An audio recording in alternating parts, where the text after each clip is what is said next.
Ya tadi yang pertama apa itu SDM-nya harus dibenahi. Berikan betul orang-orang yang profesional dan kompeten. Satu itu. Yang kedua harus berani berpikir itu tadi di luar kotak tadi, otot tepungnya tadi. Kita masih kalah untuk kredit-kredit produktif dibanding dengan bank umum pemerintah maupun bank apalagi dengan bank umum swasta, bank swasta. Ini masih kalah. Ya, kita aja gebrakan-gebrakan yang telah dilakukan oleh gubernur sebelumnya, misalnya KUR, itu apa bunganya di lain bank 7%, ya kita Bank Jateng 6,9%. Tapi juga yang lain harus bisa kita lihat itu.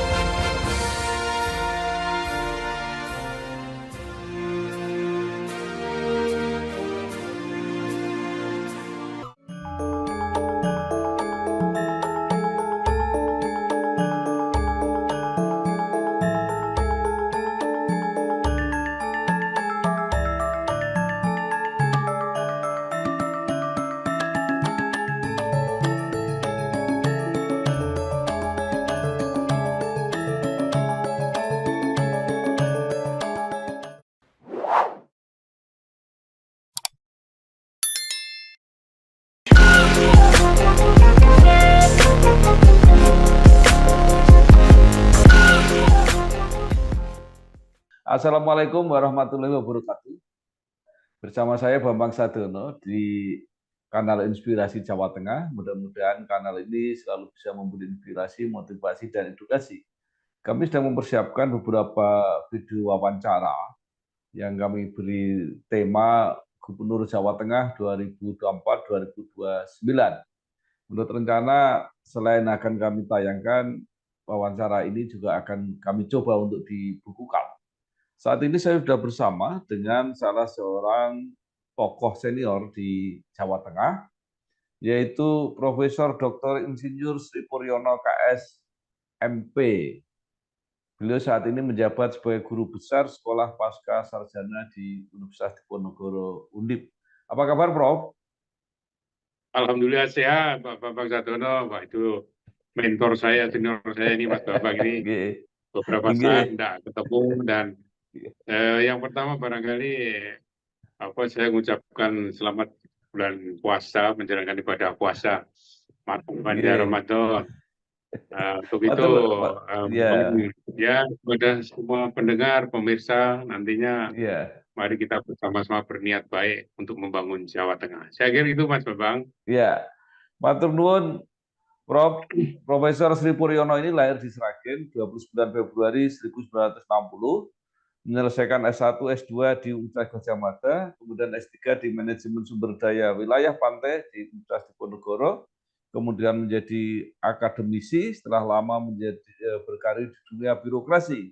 Beliau pernah menjadi Kepala Dinas Kehutanan Provinsi Jawa Tengah dan pernah menjadi Sekretaris Daerah Provinsi Jawa Tengah. Saat ini adalah guru besar di Sekolah Pasca Sarjana Undip. Nah, Prof, Jawa Tengah sekarang seperti provinsi yang lain di Indonesia sedang mempersiapkan proses pilkada untuk memilih gubernur dan wakil gubernur 2024-2029. Nah, sekarang Bapak yang sudah lama malang melintang di pemerintah daerah Jawa Tengah, pemerintah provinsi Jawa Tengah, ini kira-kira apa masalah utama yang harus dihadapi, harus diselesaikan dalam kurun waktu 5 tahun yang akan datang? Oke, terima kasih Mas Bambang. Harapan kita nanti pilkada serentak yang akan dilaksanakan tanggal 27 November 2024, ini sudah menjadi ketetapan KPU, ini benar-benar bisa dilaksanakan secara luber dan jurdil. Ini kata kunci pertama. Kemudian permasalahan ke depan, ini di Jawa Tengah ini juga masih masalah klasik, yaitu masalah kemiskinan. Kemudian masalah pengangguran. Kemudian juga masalah apa itu pengembangan ekonomi. Jadi kita tidak lagi menggunakan ekonomi yang konvensional. Ekonomi kita diarahkan pada ekonomi sirkuler. Kemudian juga yang tidak kalah penting adalah memberikan pelayanan kepada masyarakat prima Ya. yang berbasis kepada sistem pemerintahan berbasis elektronik. Ini saya kira SPBI ini sudah berjalan. Pelayanan prima ini penting. Kemudian Jawa Tengah ini sebagai lumbung pangan. Ini setelah Jawa Timur, Jawa Barat itu Jawa Tengah. Masih banyak potensi yang bisa dikembangkan di Jawa Tengah, apalagi sekarang ini dengan adanya climate change. Ini harus dipahamkan. Climate change ini jangan sampai hanya sebagai alasan aja untuk kita sekarang ini sedang impor beras dan impor Ya. pangan yang lainnya. Tapi kita harus bisa namanya mensiasati dengan teknologi yang ada. Kemudian juga pengawasan ASN ini penting.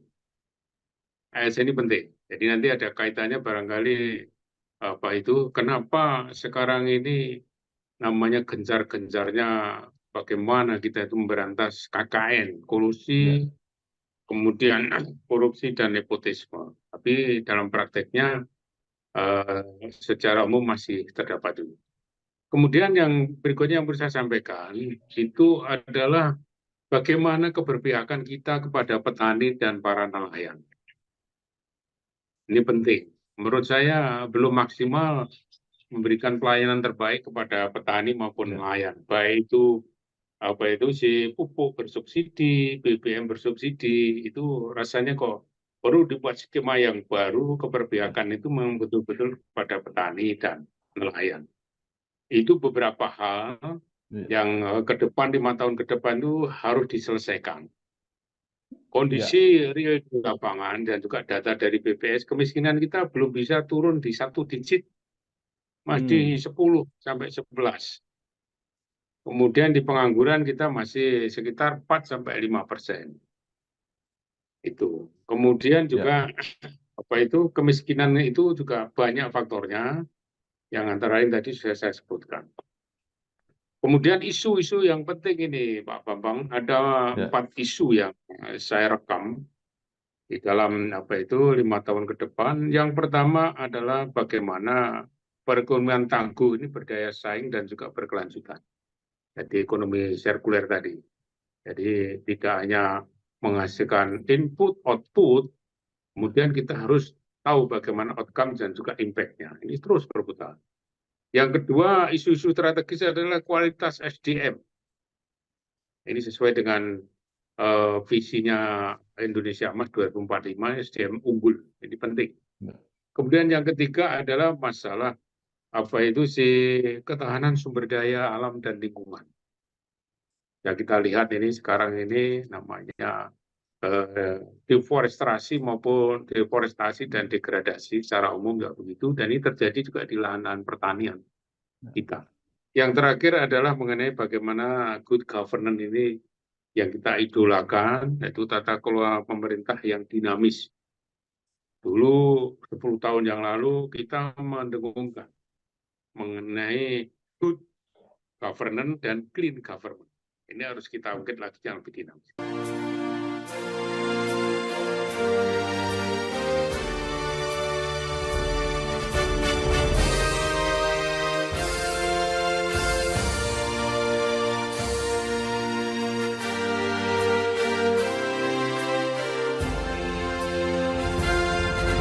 Ya, luar biasa. Menarik sekali ya kalau disimpulkan intinya bahwa masalah yang harus kita selesaikan dan menjadi agak permanen masalah ini yaitu masalah kemiskinan dan masalah pengangguran. Ini ujungnya. Tapi Prof tadi menyebut beberapa jalan yang bisa ditempuh, itu yang menurut saya menarik tadi adalah pengembangan ekonomi, tadi ada bidang-bidang juga yang harus ditangani, kemudian pelayanan prima, Pak ya, masyarakat prima tadi itu juga menarik. Nah, Jawa Tengah sebagai lumbung pangan ini juga menarik. Jadi mungkin bisa didetailkan, Prof, masing-masing tadi.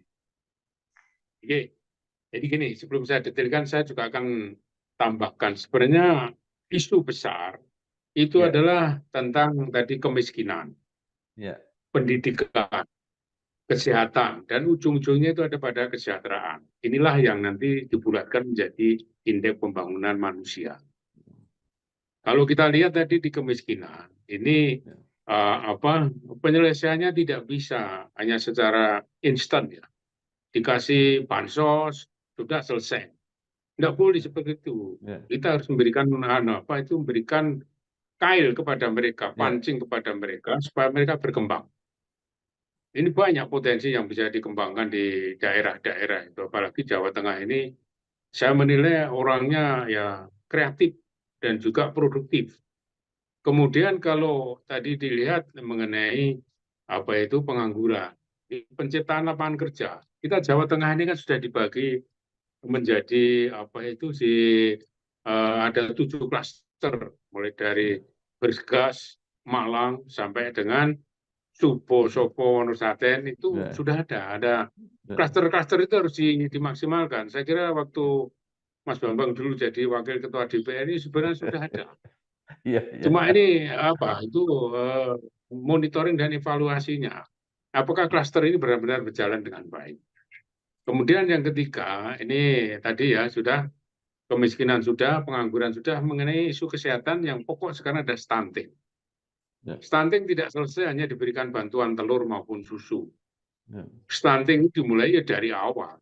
Masih dalam kandungan itu harus sudah ya, kita rencanakan. Bagi yang beragama, saya kira agama apapun pada saat kita ingin punya keturunan pasti berdoa untuk yang terbaik, anak soleh atau solehah. ya, Kemudian secara klinisnya, ya orang hamil itu ya harus makannya juga harus sehat. Jangan sampai hamilnya tidak terpelihara, begitu lahir sudah kebablasan kebacut seperti itu, akhirnya jadi itu stunting, jadi apa ya kretinisme pendek orang-orangnya dan juga ya, mentalnya kurang. Ini harus diikuti. Jadi program ini memang harus direncanakan secara matang. Dan ke depan, ini nanti gubernur siapapun calonnya, ya, itu masyarakat harus mencermati visi misinya itu apa. Kalau visi misinya tidak inline dengan visi pusat, tidak inline dengan visi yang ada di atasnya, saya takutnya nanti ini menjadi tidak efektif.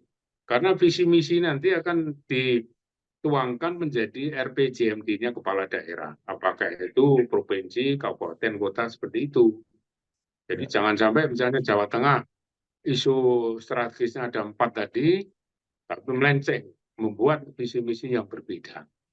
ya, Kemudian mengenai pendidikan.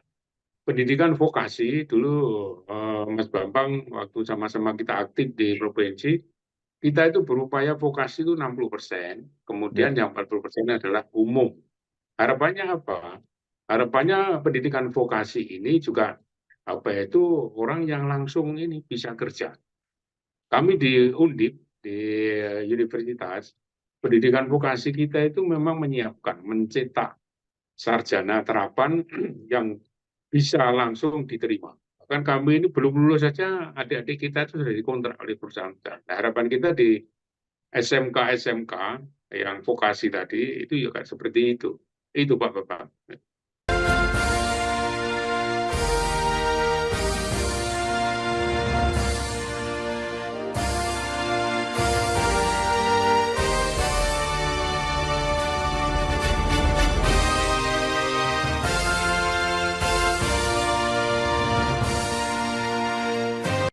ya, luar biasa. Sudah banyak bekal yang kira-kira apa ya perlu mendapat perhatian dari para calon pemimpin Jawa Tengah yang akan datang. Nah, sekarang pertanyaannya kira-kira figur seperti apa? Tadi Bapak antara lain memberi kisi-kisi harus inline visi misinya dengan apa pemerintah yang di pusat dan sebagainya. Jadi kira-kira figur yang ideal untuk Jawa Tengah mendatang seperti apa menurut Prof. Sri? Ya, figur ke depan itu adalah figur yang bisa diterima oleh seluruh lapisan masyarakat dan golongan. Tapi syarat pokoknya sesuai dengan keyakinan saya, yang pertama orang itu harus jujur, modal itu. Ya, kemudian yang amanah, diberikan amanah menjadi pemimpin ya untuk rakyat, bukan untuk dirinya sendiri atau golongan. Kemudian sidik, amanah, tablik, orang yang harus cerdas, patona. Jadi 4 hal itu Pak, sidik, amanah, tablik, patona. Ya. Kalau pertama pemimpin aja tidak ada ini ya, tidak ada kejujuran, saya kira lebih baik janganlah, akan lebih mensengsarakan rakyat itu. Tahunya kejujuran dari mana? Dari track recordnya aja. Dari track recordnya ini bisa dilihat, rekam jejak itu bisa dicari, bisa dilihat. Jadi secara horizontal, secara vertikal, dan secara diagonal itu bisa dilihat. Misalnya si Waru, dia mantan apa itu si narapidana residivis, ya tanda tanya dulu. Si itu waktu memimpin seperti ini, ya jangan. Kita harus mendidik masyarakat cerdas di dalam memilih calon pemimpin tadi. Kalau saya yang beragama Islam, ya caranya disidik, amanah, tablik, dan patona. Diberi amanah, orang yang pinter, orangnya juga punya kompetensi yang memadai. Artinya apa? Kompetensi itu ya tingkat keilmuannya punya.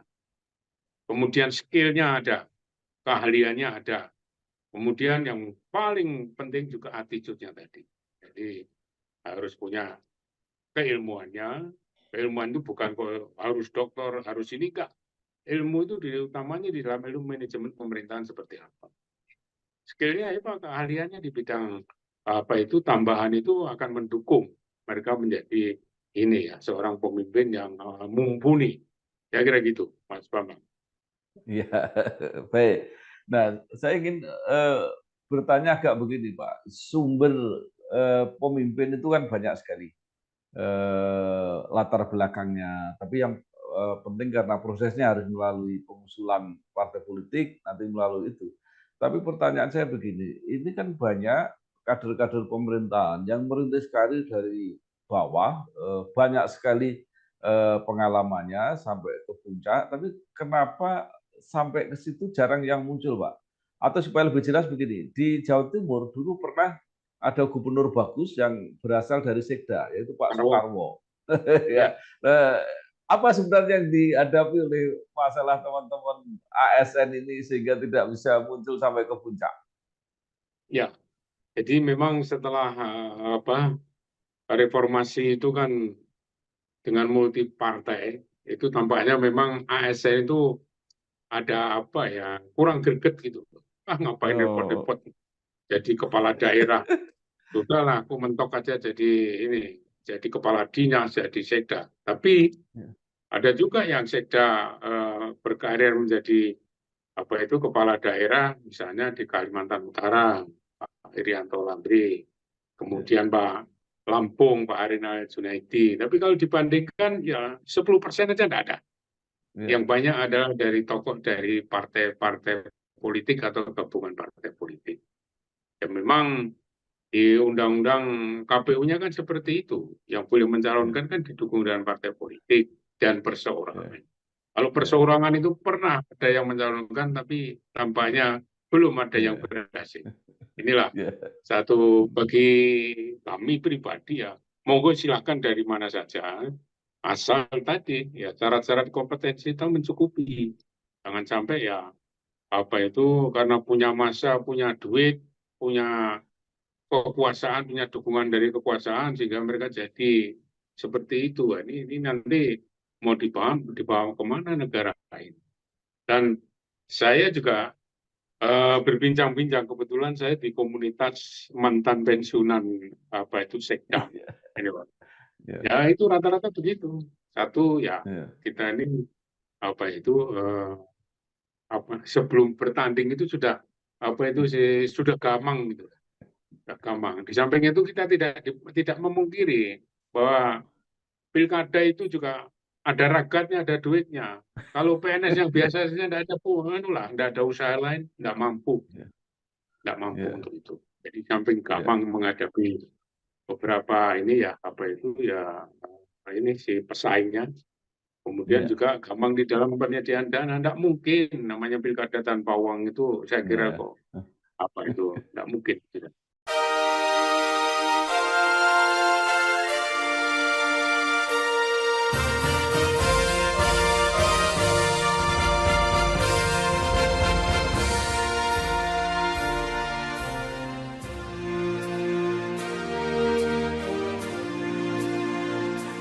Baik.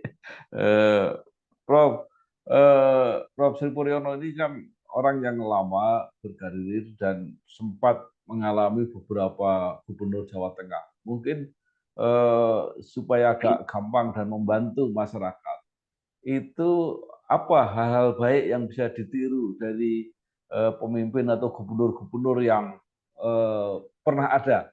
Pasti tidak sempurna, tapi mungkin ada hal-hal baik dari beliau-beliau ini yang bisa diteladani.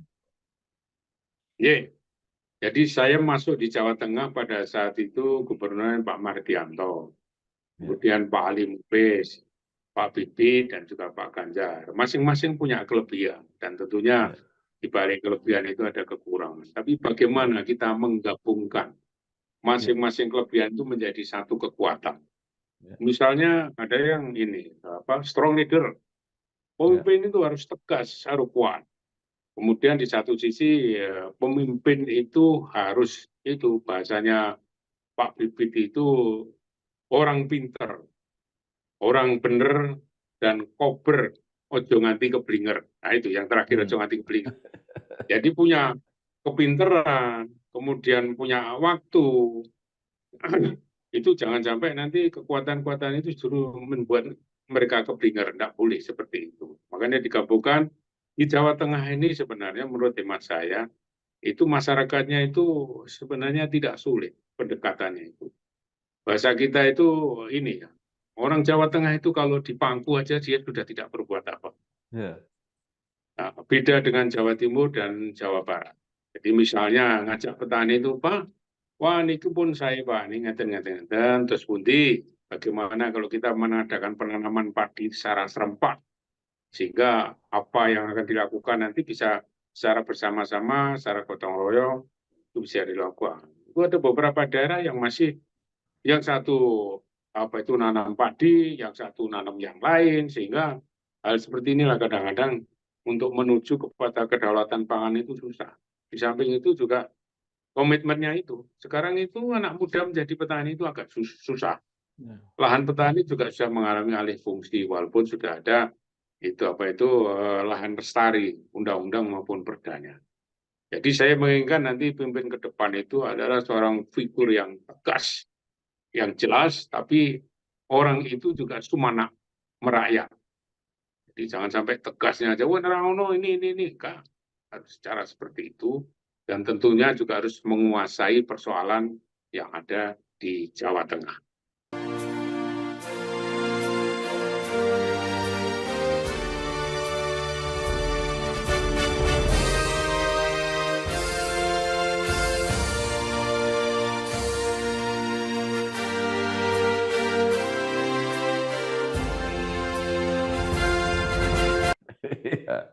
Baik, tadi Bapak sebutkan bahwa perlunya inline antara program-program pemerintah provinsi, mungkin kabupaten dan pemerintah pusat. Nah, sebenarnya kalau seperti kasus untuk Jawa Tengah itu seberapa besar ketergantungan terutama dalam hal anggaran terhadap pemerintah pusat, Prof? Ya, kita memang masih ketergantungan pusat masih besar.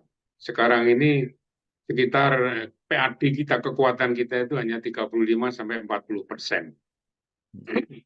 APBD kita sekarang 27 triliunan kurang lebih, sementara PAD kita sekitar di 13-14 triliun. Jadi yang lain itu memang masih tergantung dari pusat. Sebenarnya ini Pak Bambang, kalau kita ingin membangun, ini jangan semata-mata mengandalkan kekuatan anggaran APBD. Tapi bagaimana bisa menggerakkan dengan pihak ketiga, pihak investor. Itu sangat tergantung. Saya pernah waktu saya masih menjabat mengadakan ya semacam riset kecil-kecilan. Kemampuan kita itu hanya maksimal 40%. Yang 60% itu didukung oleh pihak swasta.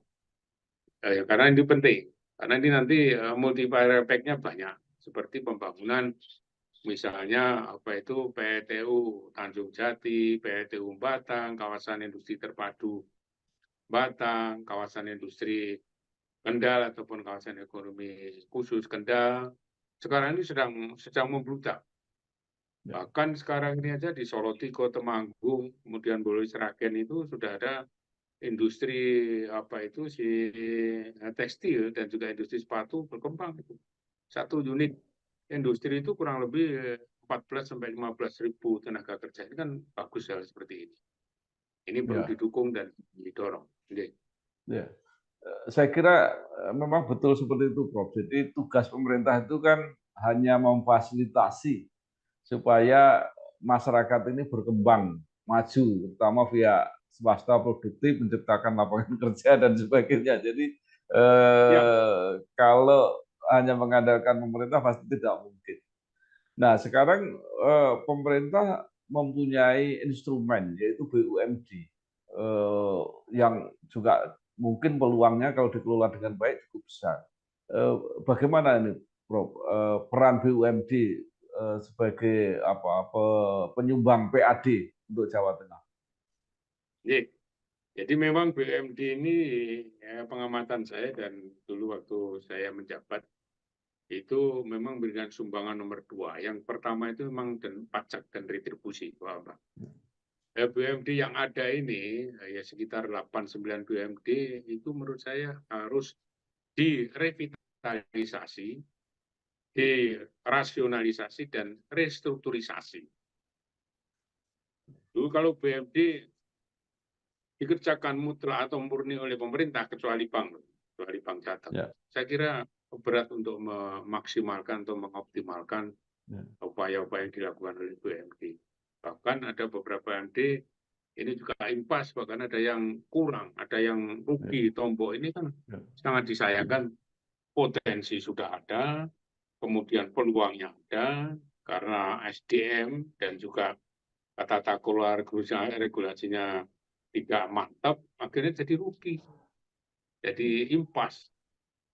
Itu kan kemarin kalau kita lihat hasil RUP-nya Bank Jateng itu kan sudah 1,3 triliun memberikan dividen, kemudian digabung dengan yang lain-lain ya ini perlu. Dan ke depan ini Pak Bambang, saya kira kita juga harus out of the box, berani berpikir keluar lah. Di Jawa Barat, di DKI, kemudian di Jawa Timur itu sudah ada BUMD yang khusus menangani pangan, bukan ditempelkan loh ya. Misalnya BUMD hotel plus pangan, jangan. Jakarta itu punya lahan persawahan tidak banyak, cuma dia pusat ibu kota. Itu kan sudah ada itu namanya BUMD di Cipinang itu khusus beras, kemudian di di tempat-tempat yang lain. Di Jawa Timur itu juga ada BUMD pangan dan juga BUMD yang menangani tentang obat-obatan. Kita kan punya rumah sakit, 7 rumah sakit. Coba kalau obat-obatan itu bisa ditangani oleh satu BUMD, saya kira tidak perlu ini. Tidak perlu repot-repot, kita tahulah bagaimana mengenai sirkulasi perdagangan tata niaga obat-obatan itu kan lumayan besar. Itu yang perlu ini. Di samping tadi revitalisasi, rasionalisasi, restrukturisasi BUMD yang ada, kita harus berani membuka atau membentuk BUMD yang strategis di Jawa Tengah ini.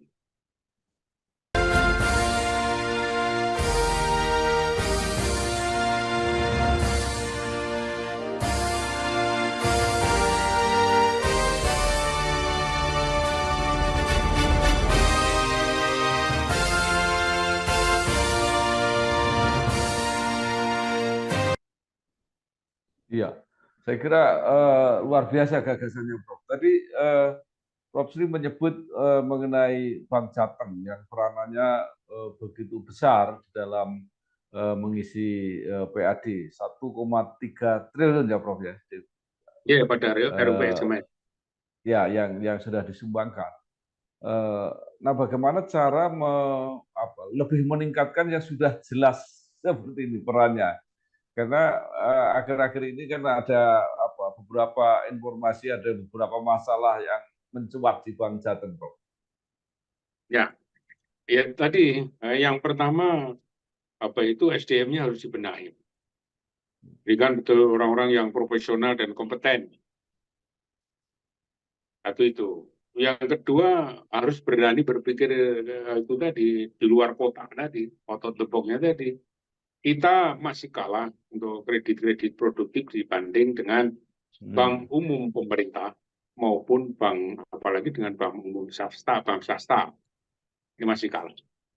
Ya, kita aja gebrakan-gebrakan yang telah dilakukan oleh gubernur sebelumnya, misalnya KUR, itu bunganya di lain bank 7%, ya kita Bank Jateng 6,9%. Tapi juga yang lain harus bisa kita lihat itu. Jadi kalau saya melihat ini investor-investor besar itu nampaknya kok belum banyak yang menggunakan fasilitas yang ada di Bank Jateng. Paling ya bank umum pemerintah, bahkan bank swasta yang masuk di situ. Ini penting. Kenapa ini terjadi? Ya itu tadi. Kita kurang berani berbuat, berpikir yang lebih sisi secara nasional maupun internasional harus mempunyai itu, membranding Bank Jateng itu berskala besar.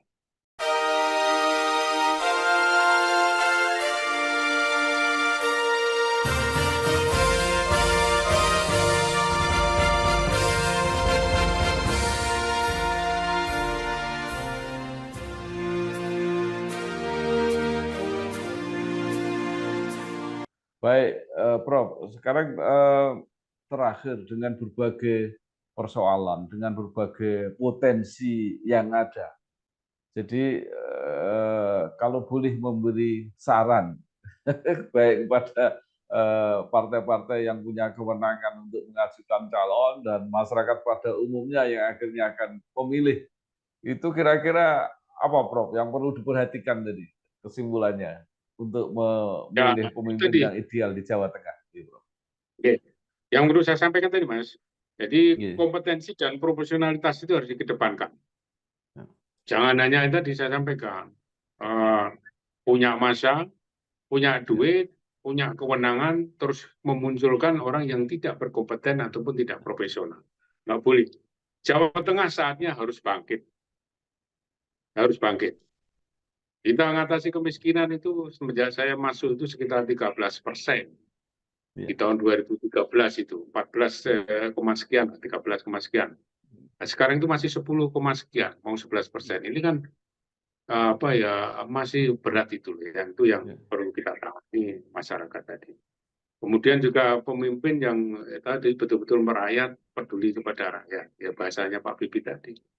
Pinter, bener, tur kober, tuh nanti ojo nanti keblinger. Nah ini catatan saya yang terakhir ini nanti Mas Bambang, ini supaya juga menjadi catatan nanti jangan sampai karena merasa punya kekuasaan, kewenangan sehingga menggunakan kekuasaan wewenang itu melebihi dari kapasitasnya ataupun melanggar dari tugas dan wewenang. Baik, terima kasih sekali Profesor Dr. Insinyur Sri Puryono KSMP, Guru Besar Sekolah Pasca Sarjana Undip. Banyak hal yang sudah disampaikan, mudah-mudahan ini membantu masyarakat, membantu pihak-pihak yang punya kewenangan untuk mengajukan calon pemimpin, calon gubernur di Jawa Tengah, dan pada akhirnya masyarakat yang akan menentukan, membantu untuk mencari sosok ideal gubernur Jawa Tengah yang akan datang, yang bisa menjawab persoalan dan tantangan yang tadi sudah diuraikan, termasuk strategi dan bidang-bidang yang perlu diperhatikan. Sekali lagi terima kasih, Prof. Sukses terus. Assalamualaikum. Assalamualaikum warahmatullahi wabarakatuh. Waalaikumsalam warahmatullahi wabarakatuh.